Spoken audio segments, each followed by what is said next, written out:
उन्होंने कहा है कि एलएसी पर संवेदनशील स्थिति बनी हुई है, हालांकि वहां पर कोई हलचल नहीं है। उन्होंने ये भी बताया कि किसी भी आपात स्थिति से निपटने के लिए सेना पूरी तरह तैयार है और ऐसे हालात में चीन से निपटने के लिए फ्रंट पोस्ट पर सेना की तैनाती के साथ साथ रिजर्व फोर्स की भी तैनाती की गई है।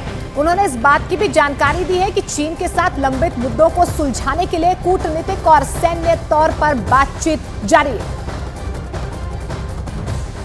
तो बड़ी खबर इस वक्त की आपको बता रहे हैं, chief of army staff general Manoj Pande की तरफ से बड़ा बयान दिया गया है। सेना किसी भी स्थिति से निपटने के लिए तैयार है। हालांकि एलएसी पर जो स्थिति है वो संवेदनशील है और हमेशा ये स्थिति बनी रहती है, लेकिन हलचल किसी तरह की दिखाई नहीं देती है। फिर भी अगर किसी तरह की आपात स्थिति हुई तो उससे निपटने के लिए सेना पूरी तरह तैयार है।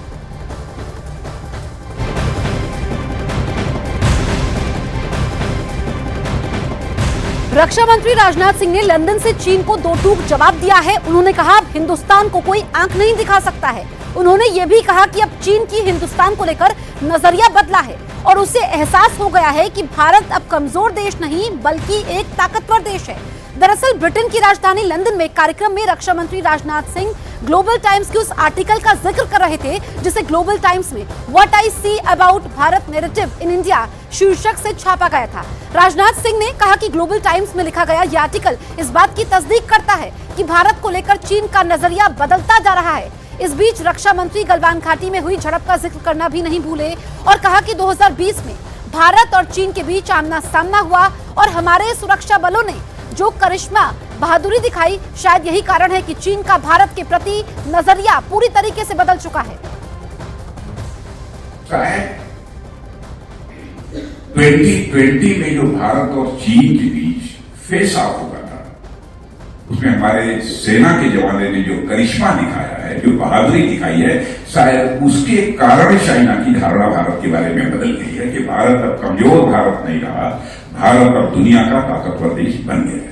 और हमारा डिफेंस प्रोडक्शन पहले बहुत ही कम हुआ करता था, लेस देन 40,000 या कितना था करोड़, कुछ ऐसे ही था।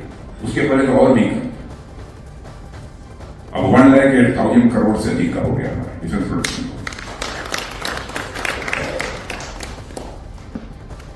मिसाइल भी बना रहे हैं, बम भी बना रहे हैं। देखिए ये लोग बैठे हैं, ये चलाते हैं सब। फाइटर प्लेन भी बना रहे हैं, वार्षिक बना रहे, युद्ध हो। आपने देखा होगा इस बार हमारी नेवी ने कैसा करिश्मा किया है, पढ़ा है, बता दिया वो लोग।